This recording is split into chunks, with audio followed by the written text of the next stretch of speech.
Jai Hind to all and good morning.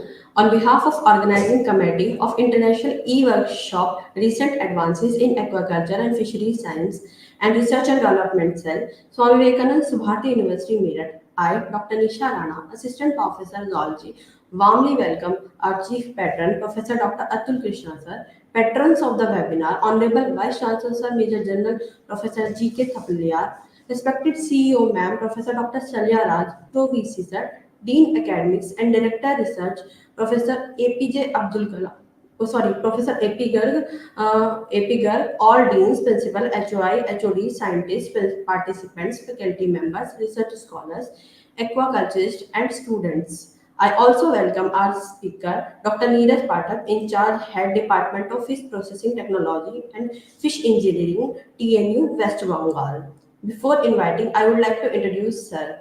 Dr. Neeraj Pathak is presently working as a teaching faculty and faculty head in Division of Fisheries Science and in charge Fish Processing Technology in Department of Fisheries Engineering, TNU, West Bengal.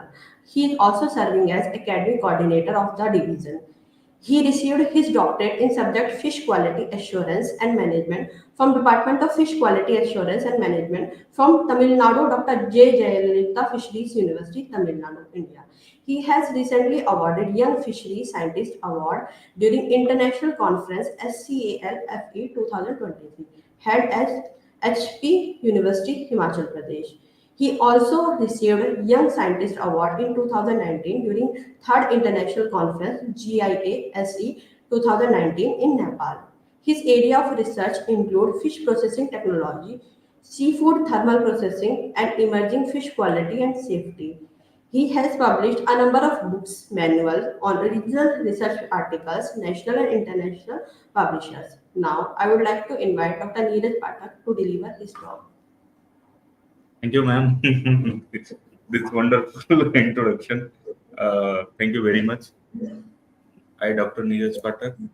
I am working in the Neotia University presently. It is owned by the Amboja Group. Also, I am serving as a division head. And so we can proceed with the lecture now. If our student have joined, then we can proceed, ma'am. I'm ready. Yes, sir, they have joined. Okay. So whether everyone have joined? Yes, sir, they have joined. Okay. Okay. Good morning, everyone. So I'm going to little talk about this value-added products, especially fish. I have not mentioned, so sorry for that. It is fish value-added fishery products, we can say. So little will go with the background information because everybody know that fish is very nutritious and it is very recommended by the doctors and everyone to include it in the diet. So our Indian fisheries is actually two. One is culture based, and one is capture based. So culture based means inland. It is kind of inland practice we are doing in the inland water bodies like pond, tanks, and everyone. And another one is the capture fisheries. So capture fisheries where we capture the fishes mostly is the marine resources because we have the longest coastline and we are harvesting the fish from the marine resources and we are exporting to the other countries. So our exporting mostly whatever we are exporting from India is mostly is the capture based. So the thing is, two terms are here: culture and capture. Culture means we can for maintaining the MSY, we can practice for culturing the different species based on our needs, especially fresh water, cold water fishes, whatever resources we are having. And in marine sector, the resources are means continuously we are harvesting for the uh, marine resources, and at a time it have almost come in the stagnant level because we are not maintaining, we are not doing frequently sea ranching. So the thing is, it is so judicious and scientific utilization of available resources become important because if we are not maintaining, we are not maintaining scientifically capture, then what will happen? Then over exploitation will happen. Then for that we need to think on that, we need to take into the consideration of maintaining the yield, maintaining the sustainability of resources. We need to think on that. So we need to scientifically exploitation needed. And as we know, fish is very perishable because of the moisture content. Almost we are having the 70% of moisture. Suppose wherever the moisture will be available, everybody aware microbial development or microbial contamination will take place. If we are not properly maintaining, then what will happen? The microbial contamination will take place. Our fish will become spoiled because moisture is a major base of the microbial contamination. So what we have to do, we need to maintain the preservation, we need to preserve the fish, we need to keep the safe, then only it can be consumed safely. Okay, so preservation is done to the prevent of spoilage mostly. Another major point means principle behind the preservation is to maintain the minimum nutritional loss. Means we are safe, keeping safe through the preservation. We can keep it for a longer period of time, but also our principle should be keep we for our preservation. Suppose if we are keeping for a 6 month, so nutritional loss should be minimum. Then only we can see our preservation method is good, and we need to follow that particular preservation method. Suppose if you are keeping for a 6 month or more than 6 months, and we are not getting any kind of nutritional, we are losing some nutrition after 6 months. So what will happen? Means you are eating the fish, but you are not getting the nutritional benefit. That's the reason if any kind of development of product, suppose if you are getting any kind of product from the market, there are nutritional fact are mentioned, pasted on the packet, and also the period from up to what period you can eat the product. So there are some limitation. Means that product is being tested up to 6 months or 1 year, you can eat it, and that your nutritional whatever facts are given there, that you will get. And after that, it is not advisable to eat. Let's talk about little value addition. What is value addition? Value addition refers to increment added the process of manufacture of particular item, which also become the part of its price. Means it means we are adding something in between. Suppose fishes are there. Fishes we can purchase from the market, we can eat directly, but we are not adding value. We are not adding any value.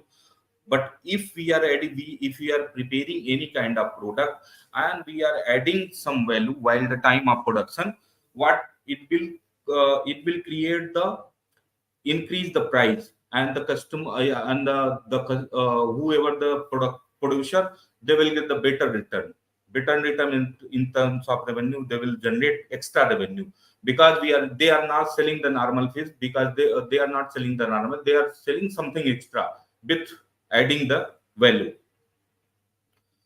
So why value addition? Of course, I told you that various type of product can be developed. In the value addition, most important need of the day, cope up with the taste and liking on the modern customer, because day by day everybody like to taste the different thing. And also in the modern age, people don't want to cook, people don't want to take the extra effort to prepare the food. So the major population, they are turning to ready to eat product. Means they just want to open the packet, they just want to open the packet, open the can, and they just want to eat, they just want to eat. And also the modern age people, the educated people, they are also focusing on the nutrition. Means if they are opening the packet, it means if the nutritional facts are mentioned, means they if they believe that packet, they know ki we are getting this kind of this percentage of protein, this percentage of polyunsaturated fatty, this percentage of minerals they are getting. Okay, so that modern age population, they are very particular about the nutrition also. So value added product It may be either raw or pre-processed commodity whose value has been increased through the addition of ingredients or process. It can suppose little what if we are slightly modifying in the raw material also, that a kind of that also kind of come under the value added category. Either we are using some ingredient, or we are modifying our product, or we are adding any kind of value, it will count as a value addition. So as I told you, that commodity product, what commodity or product, what are changed or produced, segregated such as greater portion on revenue derived for value added to activity across the producer, across the producer, because uh, we are adding some value and product will change in terms of change, in terms of in terms of taste, in terms of flavor, in terms of their color, because we have already added the some value, and different kind of product we will get. Then a little we'll talk about the history and the market trends. How was the market trends from the earlier?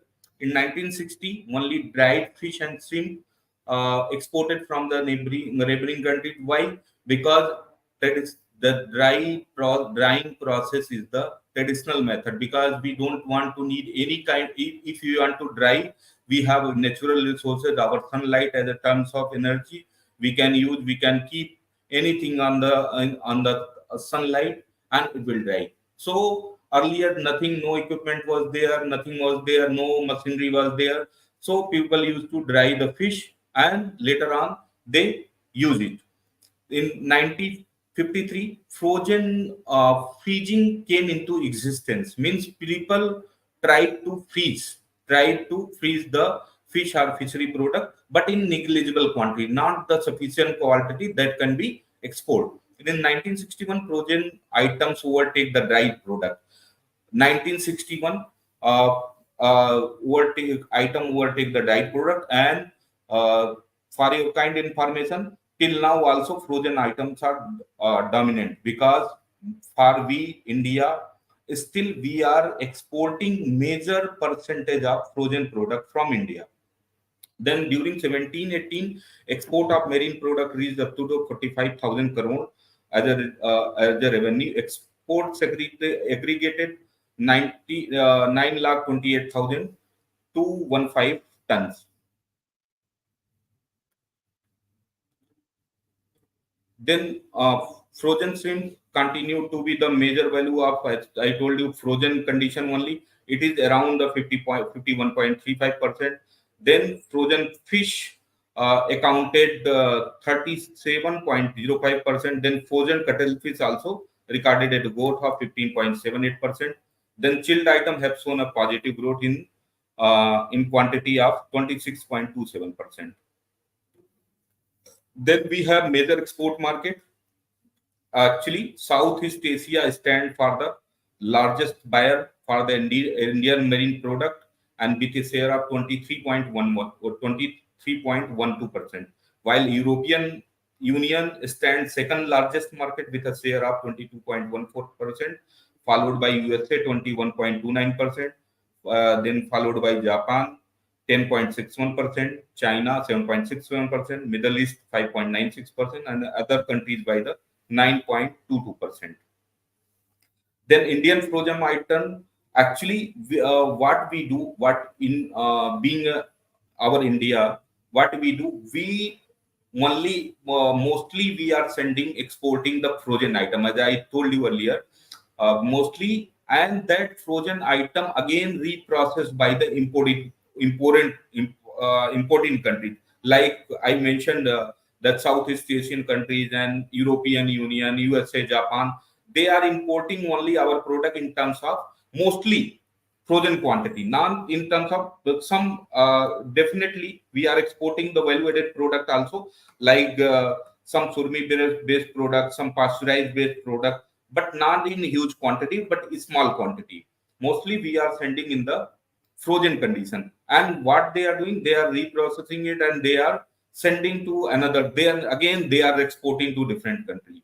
Okay, so no demand for value added product in domestic market for Indian consumer, because we Indian don't want to spend the money much for the like suppose if we are fish we are getting directly and we can eat by cooking as a vegetable. We don't want to spend the same fish in the market in terms of some value added product. Suppose some fish chips is available, we will say no, we can eat fish and the same more than nutrition we'll get at home by paying the little price. Then why we need to go for the higher price? So that is the issue with our people. So customer जो है customer preferences, increasing demand for value added product with the growth of popularly mobile middle income group. When the uh, uh, when the people another point, the types actually two types are there, that high in the chain and lower in the chain. High in the chain includes fillet, IQF. IQF is individual quick freezing, then block frozen, processed, and ready to eat product. Lower in top chain, converting processing waste into food and non-food product like fish meal, fish oil, chitin, and chitosan that can be developed from the waste. Then varieties of value added products has been developed, and here list I have given, like braided and battered product, including fried shrimp braided and battered, squid braided and breaded, cuttlefish braided and breaded, octopus braided and breaded, clams breaded fish fingers, breaded crab cakes. Then pickle curry meal kit, all are coming in the value-added product like shrimp prepared product, shrimp pickle, shrimp curry, squid prepared product, cuttlefish prepared product, fish pickle, fish curry. These are basically from the shellfishes, shrimp. Then surmi bose product, surmi analog. So many things can be prepared from the surmi like crab claw, crab stick. These are surmi based product that we are getting from the surmi product. Surmi is nothing. Just I want to know the student. Just I wanted to know the student. Surmi is a kind of boneless mince condition where it can be prepared after multiple washing by adding some cryoprotectant, and after that, that surmi can be stored, and later on it can be developed as a some value added products. So surmi basically used to prepare for the Senalog different kind of value added product. Then freeze dried product. Freeze dried product means freeze dried is basically based on the sublimation of ice. Its principle is means your product first it will come frozen, then your frozen whatever ice is directly converted into the vapor. That process is called sublimation. And it is very we are not doing for the cheaper fishes, because freeze dried products are very much costly, and their moisture content is almost 1 to 2%. Then another another value-added product is fish finger as fish portion. Fish finger or portion, nothing is the stick or regular size of portions cut from rectangular frozen block of fish flesh. Then they are normally coated with the batter and breadcrumb before being flash fried. Then some of fish block, particularly those used for catering product, are made with the high proportion of mines, even up to 100%. Mince condition, I told you, keep the same surmi or mince condition. It is without the boneless mince condition, boneless meat. Then breaded shrimp, it can be prepared from the boiled wild and farm shrimp, different style, peeled and even butterfly, round tail, and cooked and peeled nabasi. These are the product which are being prepared with the using the shrimp. These are coated with the batter and breadcrumb, then flash fried, packed in IQF, preferably in the thermoformed trays. IQF means individual quick freeze. I mean, firstly, it has to be freezed individually, then it will be packed in the thermoform trays, and then later on it can be export.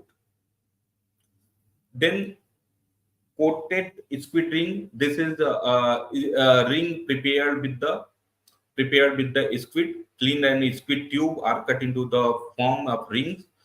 Then first it should cook in brine, then cooled, then battered and braided. Then it can be flash fried, cooked, packed, and after frozen condition, it can be exported to the other countries. So some these are the practices. Some small practices are being done from India in different front of South India. Some processing industry are there. Even some in Gujarat, so many industries are there who are producing surmi based or value added fishery product nowadays. But mostly, as I told you, mostly our country exporting in terms of frozen condition directly. Then coated fish ball. This also we are using the mince condition of fish, and again we are breading it, battering it, and this is also flash fried and directly it can be export also, and it can be directly sold also. Fish curry in return, ready to serve fish curry can also be processed in the layer of laminate flexible pouches, and it can be stored more than 1 year at a ambient temperature. It can be stored more than 1 year. Then fish burger. Burger is also made with the mince, the same mince condition boneless meat we are using from the lean white plus beef cooked mince with the cold potato and mild species and form into flat round pieces. And these are battered and braided and flash fried as a fish finger. Fish flour is prepared by actually solvent extraction method and commercial scale. This can be blended with the wheat or maize flour and used for as enriching component in bread, biscuits, cake, sweets, and soup. It forms an ideal protein supplement on to the human diet because they are having almost, as we know, the fish in the meat category, fish containing the highest quality of protein, and also the percentage may go up to 25%. It depend on the sometimes uh, depend on the species to species. It depend on the seasonal variation. Some protein changes are there. Then geographical location makes some differences in the protein or other nutritional facts, nutrition components. So it depends on the species to species. If suppose moisture is more, then protein will be less. One fish is there, I must tell you, कि every fishery student must know that Harpodan Nehri is having up to 90% of moisture content and containing less than 4 5 containing more than up to 5% of protein because other component fats and all carbohydrates, other things are there. So it depends on the moisture. If moisture will be more, then your protein will be less. Sometimes fat will be more, moisture will be more, then protein will be less. So it depends on the uh, varies with the species to species. Then yes, of course, fish wafer like other wafers available in market. We are also thinking of the preparing this fish wafer prepared from the low cost fish cooked with fish. Suppose if you are what happened with the low cost fish? If low cost fishes are there, either it can be discarded, either it can be discarded, or it are selling on the lower price. So, agar suppose the farmers or fish farmer want to sell at higher price their product, what they have to do? They need to think of this value addition. If they are producing value added fishery product, means suppose they are producing some cheaper fish, and they can increase their fish more. Suppose if fish available in the market 100 rupees kg per kg, so they can get the better returns. Then fish soup powder, like other soup powder, we can prepare also fish soup instant fish soup powder. The major component can be the fish, can be the star cooked fish meat, then starch, cheese, fat powder, milk, etc. That ingredients, major ingredients, they can be mixed up, and with the available method, we can prepare the fish soup powder. Then fish oils, of course, fish oil is important. You guys must have seen in the market. It is available like cod liver oil. It's very famous in the our domestic market. Another one thing, the oil fish is obtained, they are very rich in vitamin A, vitamin D. Also, they are very rich in polyunsaturated fatty acid, which is EP and DHA, eicosapentaenoic acid and docosahexaenoic acid. These are the major pupa which are we are getting in the huge quantity. In terms of other meat category, we cannot get the such quantity. Only our fish is our the major source of this pupa. So the in the and also it can be either it can be prepared from the entire body of the fish, or it can be prepared from the liver. Suppose if it is prepared from the liver, then it can be marketed as you can see, cod liver oil in the market is very famous. And if it is prepared from the whole body, then mostly it can be the fatty fish. If fatty fish are there, then the whole body, the fat can be extracted and can be converted into fish oil. In they can also be converted in the capsule. They can also serve as a directly sell as a for the different companies, different manufacturing fish oil is needed. Like if we are preparing fish feed preparation in the larger scale, there also one ingredient is fish oil. So many researches are also going on for formulation of the fish feed by using fish oil as a major ingredient. So here, yeah, this some picture you can see the fish pickle, fish soup powder, fish wafer, fish cutlet. These are the some value-added fish product. These are the simple. Some of our student, I must suggest. Uh, I must suggest this can be this practical can be done on the small lab level also. So factors in value addition, what are the major factors? Value added product face higher import duties than unprocessed product. That is the reason from the India fish processor or fish processing industry fellow, they don't want to pay the high duties. That's why they are exporting. That's why they are exporting directly in frozen condition. And also value addition in a large investment, buildings and equipment, advanced equipment we require.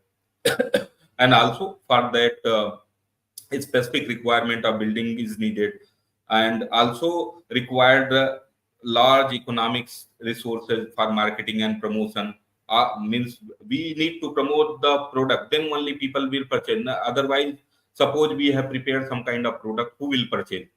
For that we need marketing and promotion, everything.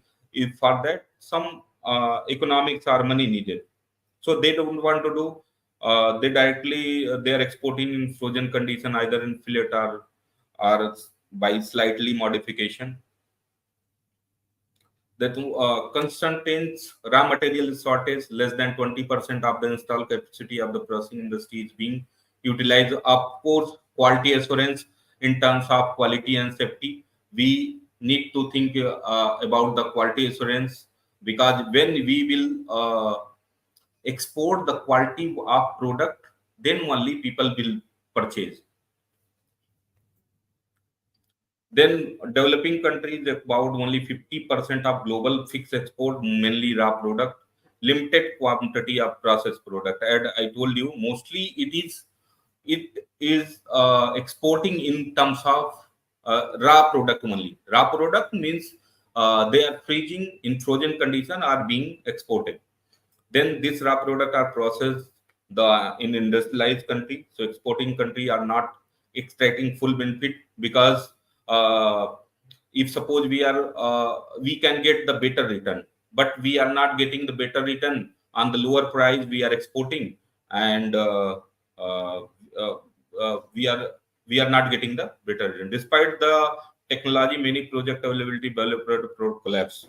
So if we cannot think, no, if we are exporting in frozen condition, so we cannot think of getting a better return. Then careful consideration also not given to the various facts and their feasibility, including quality assurance, marketing, distribution, trade barriers before embarking on a value-added fish product. So these are the some points I try to keep in the slides for the student. Thank you. Thank you so much, sir, for such an elaborative lecture. Thank you so much. Now, the next session of closing ceremony will be started at 12 p.m. So, please join us at 12 p.m.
A very warm good afternoon and Jai Hind to all. It gives me immense pleasure to extend you a very warm welcome on behalf of Research and Development Cell, Swami Vivekanand Subharti University Meerut.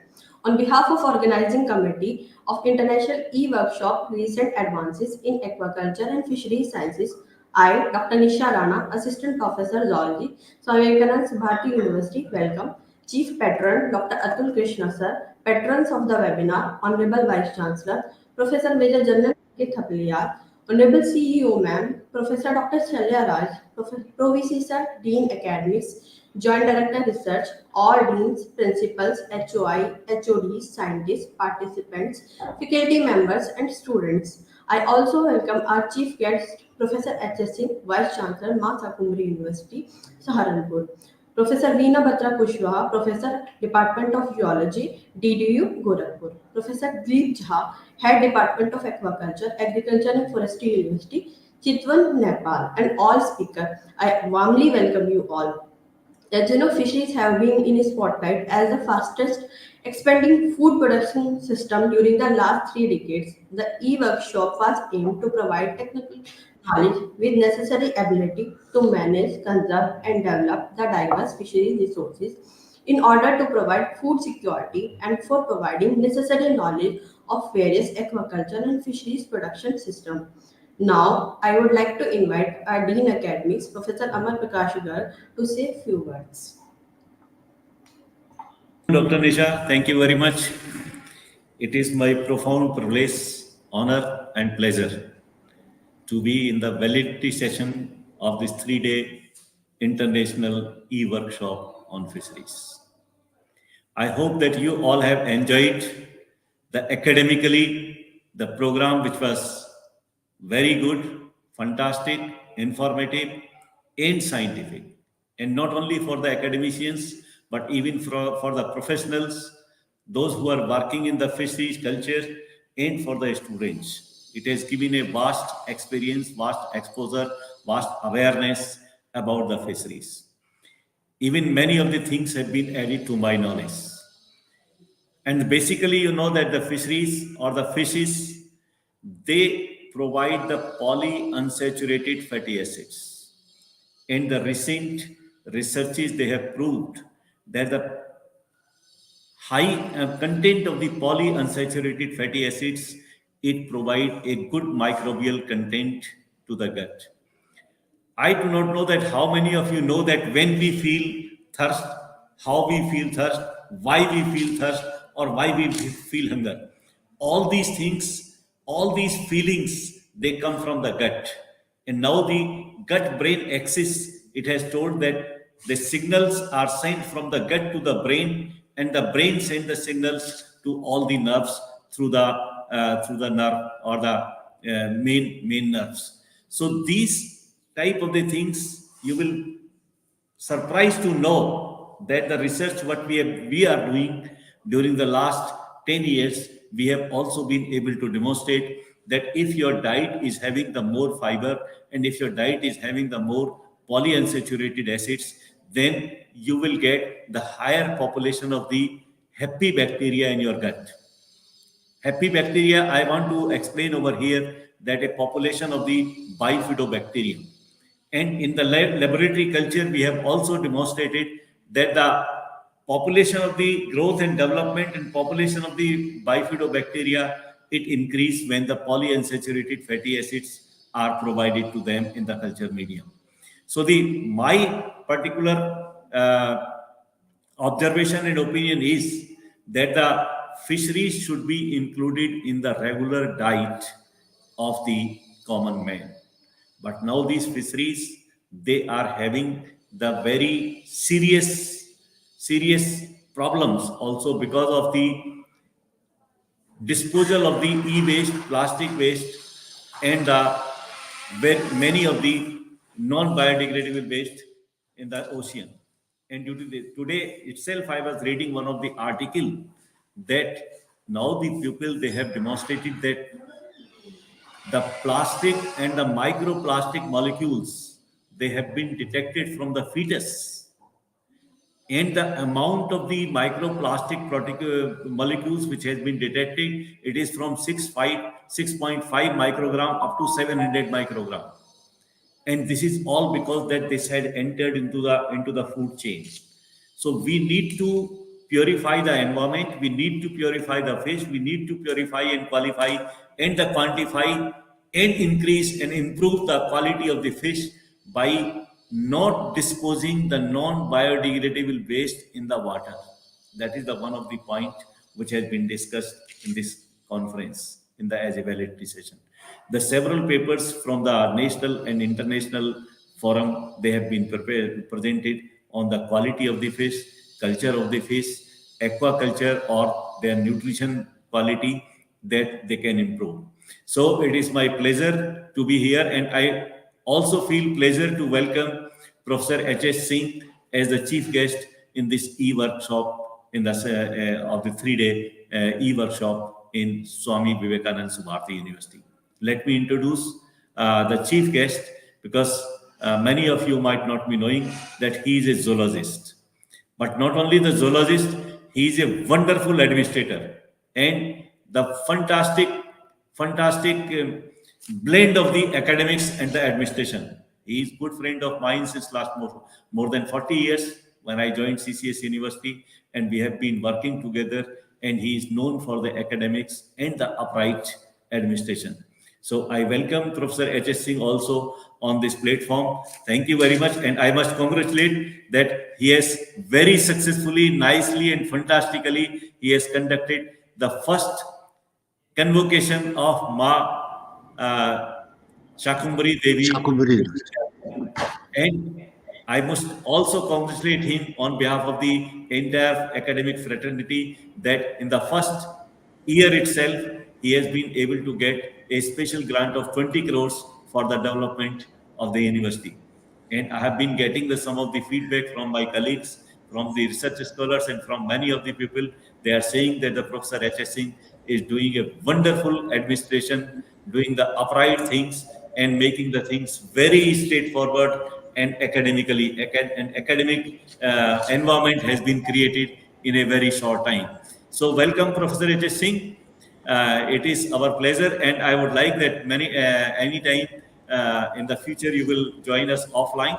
That will be wonderful, and so the people will, those who are the participants, they will be having the advantage to know your views, because I am not a man of fisheries or the zoology, but only the I spoke, that is the microbiological part, environmental part, because this is nowadays it is one of the most important aspect, that the climate change and environment, it is making an impact not only on the fisheries but on every type of the human, every type of the biota, every type of the diversity of the life. So I'm also happy to say that Dr. Nisha Rana has conducted very well, fantastic and wonderful e-workshop. It has added to the knowledge of the participants. It has created the knowledge for the subject, and during the 3-day, she has been working very hard. Not only Dr. Nisha, but all the faculty members of the Subharti University, research scholars, and the non-teaching staff, and the IT department has been supporting to for the success of this conference. So thank you very much, and welcome Professor H.S. Singh on this platform. And this is, now you know that this is thanks to Corona, the microbes. Had they not come, then we would not have been talking on this international platform like this. Indians would have taken further 10 years to come on this online teaching, learning, and online webinars. Many of you might be thinking that why this online?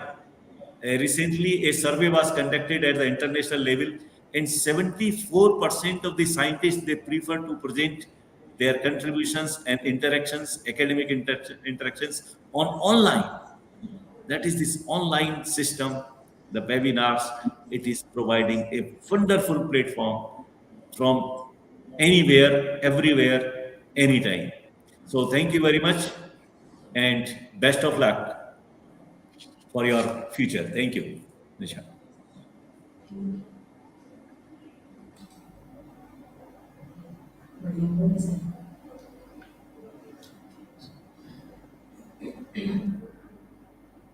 Now I would Uh, like to invite Professor H.S. Singh sir to say a few words. Dr. Nisha, am I audible? Yes, sir, you are audible. Thank you very much, Dr. Nisha, for inviting me to this web workshop. I am also grateful to Professor A.P. Garg sir, who spoke very kind words for me. But let me honestly admit that most of the things, may it be administration, may it be academic endeavors in which I pursued, I learned a lot from this gentleman. As far as aquaculture and fisheries are concerned, since last 3 days you have heard many lectures. I do not know how much successful I'll be able to convince you about the fish production in India. During last 6 decades, after independence, during last 7 decades, Indian fisheries have grown more than 18 folds with an increase in fish production from 0.75 million tons to 10.7 million tons in last decades, of which the share from aquaculture sector alone is around 4.15 million tons as far as the studies reported by FAO is concerned. Further, the fish production from aquaculture sector has also been increased 6.5 folds over the last 2 decades. I mean, from 80s till date, with the freshwater aquaculture contributing more than 95% of the total inland fish production. In as far as the inland fish production is concerned, three major carps, namely Labiorhita, Katla Katla, and Serenus mrigala, they contribute the major chunk of freshwater aquaculture, which constitutes about 80% of the total inland contribution. Besides this, exotic carps like Hypothalamitis molitrix, Tinopharyngodon irila, and Cyprinus scarpio, that is second important group which is being cultured in Indian inland waters. Again, among major Indian carps, share of Labiorhita alone is about 35%, and remaining two major carps, I mean Katla Katla and Sirenus mrigala, falls miles apart from this. As far as Indian share in the global fish contribution is concerned, India ranks second in the world in land fish production next to China, which is one-fifth of the total population of the world and accounts for one-third of the total reported fish production of the world. This is because they are contributing more because in India, although we have got major inland shares and we have got very better provisions as compared to China, but we are culturing hardly 3 to 6 species in our waters. And as far as Chinese farmers are concerned, they used to raise more than 10 species which are compatible, and they are leaving no new corner of the aquatic body which is capable of supporting pisciculture, and they are exploiting every niche which is present in the water for the fish production. We have our lands are shrinking due to recent past. You might have heard that we have surpassed, as far as population of India is concerned, we have surpassed China. Due to this overpopulation, exponential growth in the human population, our need for food security has also increased. And since lands are squeezing day by day, there is no other alternative except to look at the water for food security. But as far as food security is concerned, fishes are one of not only they contribute major part of the food security, but they provide very good quality of protein as far as Professor Garg has already stated about. We are exploiting every corner of the water, but honestly speaking, we are not looking at the fish health management on which I have been working since last 40 years. I used to work on a very small component of flaky helminths, which is seriously responsible for health hazards of the fishes. Let me tell you, these are parasites. And parasites never want to harm its host to such an extent that host should die, because parasites also knows the moment host dies, their life is also finished. That's why they consume only those many morsels from the host which is capable of supporting their life. But due to this infection, due to their infection, most of the vital organs of the piscine body, they are affected adversely, and they significantly damage the physiological status of the health of fishes. As far as the parasite on which I used to work, they used to infect skin and gills of the parasite. Due to this infection, they do cause dual type of injury. First, they used to consume the fish blood, fish tissue present in the gills, present in the skin, and at the same time, they open floodgate for the entry of variety of other pathogen, including microbes, on which Professor Garg used to work. Now, what is the problem with the fish health management? Problem is not with the adult fish or brood fish. Problem lies with the nurseries and hatcheries ponds, where fish and fingerlings, they are very small, and their immune system is not that much developed to cope with the problem of these health hazards. The problem is that we have to quickly identify the parasite, the pathogen that is present in the pond. Correctly, we have to identify it. We have to adopt the corrective measures to cope up this problem. Let me take you the example of the parasite on which I used to work. When I started my career, I used to use simple microscopes to identify the pathogen on which I used to work, but due to incorrect procedures, incorrect flattening measures, I found that in most of the cases, in a few cases, I used to identify them incorrectly. Subsequently, after 10 years of my career, I started using cytotaxonomy of these parasites, in which I used to arrest the gonads of the fishes in the metaphase using colchicine. After that, I used to spread the gonads and used to make uh, mm, chromosomes visible at the metaphase, and karyometric measures I used to adapt to identify these pathogens. In due course of time, I found that this is also not a very successful experiment which I made, although many of my colleagues, they are still continuing with that. Subsequently, Department of Science and Technology granted me a project to work on isozyme patterns, and I used to collect these parasites, used to take out the isozymes, and with the help of electrophoresis, in which Professor Garg have taught me how to do this electrophoresis, let me honestly admit from this podium, and I succeeded little bit, but in that also problem. Let me take you, suppose if I'm working on about 10 species of a particular genus, one reported from Chennai, another reported from Hyderabad, another reported from Chandigarh, another reported from Gorakhpur, another reported from Meerut.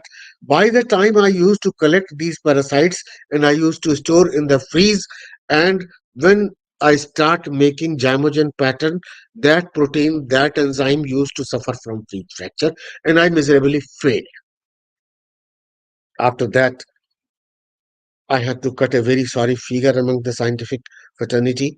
Department of Science and Technology also not felt happy on granting this project. Subsequently, I was trained by Department of Science and Technology to CCMB Hyderabad to work on the molecular biology of these parasites, and I selected two segments of these pathogens which are very conserved, and most of the evolutionary mechanism used to work on these, that is 28 sRDNA and 18 sRDNA, in which I used to amplify these segments of the genome, and I used to get the accession number, and by parsimony analysis, I used to identify these parasites, and I succeeded in this significantly. And about two-thirds of my taxonomic contribution came from this field. So, gentlemen, since I have left the field of science about 4 years ago, I'm not very much well versed with this field. But one thing I would like to tell, we have to very carefully work on the fish health management system if we are to succeed in fish culture and aquaculture practice, and if we are supposed to feed our population with the help of fishes. Not only this, I also suggest that there is a very common proverb which you might have also heard, that if you give a man a fish, एक किसी आदमी को अगर आप एक मछली दे दोगे तो खा लेगा. But if you teach a man fish fish health management, certainly it is going to be a major contribution to the society and a developing nation like us. And our worthy Prime Minister has told that we are to stand in 2047 as a developed nation. So we have to work very sincerely on it. With these words, thank you very much for extending me the podium and inviting me at this occasion. Thank you very much, Professor Singh. You have proved that you have not left the science. You have entered I have in not left. the academic administration, rather to say, but still your wonderful admissions. Now, the young population or the young scientists should learn that we should be Yes, honest in yes, admission. Even our failures yes, lead to our success. yes, I would like to say that when you fail, then only you will try to find out the new ways. new ways. Then only you will try to find out the strategies.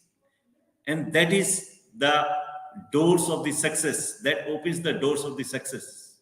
So, Again, I would like to tell, sir, the young generation that Professor A.P. Garg, Professor Vishnu Gera, and Professor P.K. Gupta, they have been instrumental in making my career as zoologist.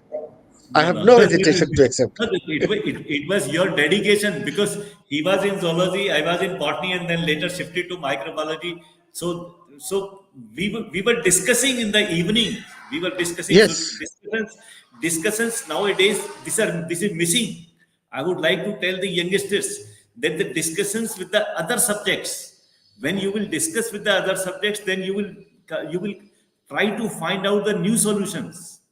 you will, So that is yes, the one of the thing which we found. It was a wonderful platform. For 40 years we were working together, and Professor Singh, he has been the vice chancellor of the IIMT Meerut. He gave the new shape to that university also, and now he is the founder vice chancellor of the Ma Shakumbari Devi University. And I have no doubt that not only the administration but the academics, a fair and wonderful blend of the academics will prove. Now you know that to feed the 10 billion population in 2050, we will need 50%, 56% more food, and the land will be reduced. So from where the food will come? The certainly water. fisheries. Now the science, the balanced nutrition, it says that if we are able to add 40% of the food from the fish, even today, that we can keep our health very good. And as Professor Singh was saying, the health of the fish, I used to say as a sectional president of the environmental science of the Indian Science Congress, that healthy air, healthy soil, healthy water, it can make the healthy biodiversity. So just we have to focus on the health of everything. That is the sustainable development. So thank you Sustainable. very much, Professor Singh. It has been a wonderful to see you Thank you as very an much, sir. academician on this platform, and I hope that the young people must have got some encouragement. And it is always that those people who are interested in the academics, they can come to to see us. They can come to meet us. They can discuss the Anytime, academics anytime. anytime. Anytime. We are always. We may become anything. We may go to Vice Chandra. We may become anything. But we are first the teacher. Basically, We we are are first the teachers. student. First the student. So from this platform, I would like to invite everyone for academic discussion anytime without any appointment also. So thank you very much. Wonderful. Thank you, sir. Thank you very much. Thank you, sir. It's our privilege to listen you. During my academics, I have learned many things from you. So now I would like to invite Joint Director and Search for a vote of thanks.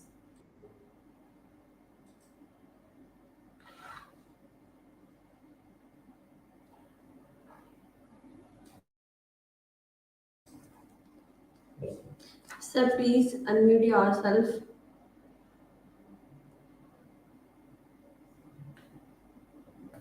Can you hear me? Yes, sir. You Uh, so first of all, I would like to thank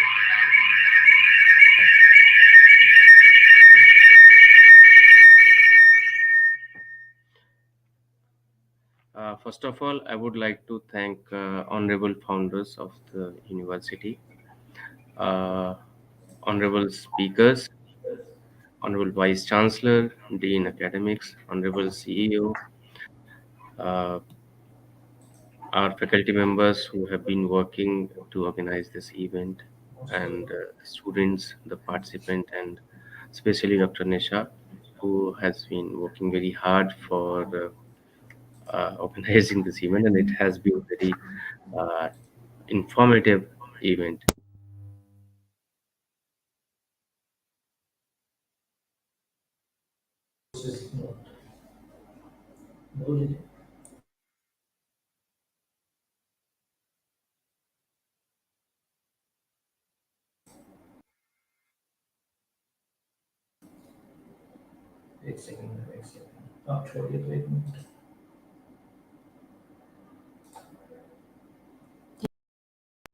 for joining us. Thank you.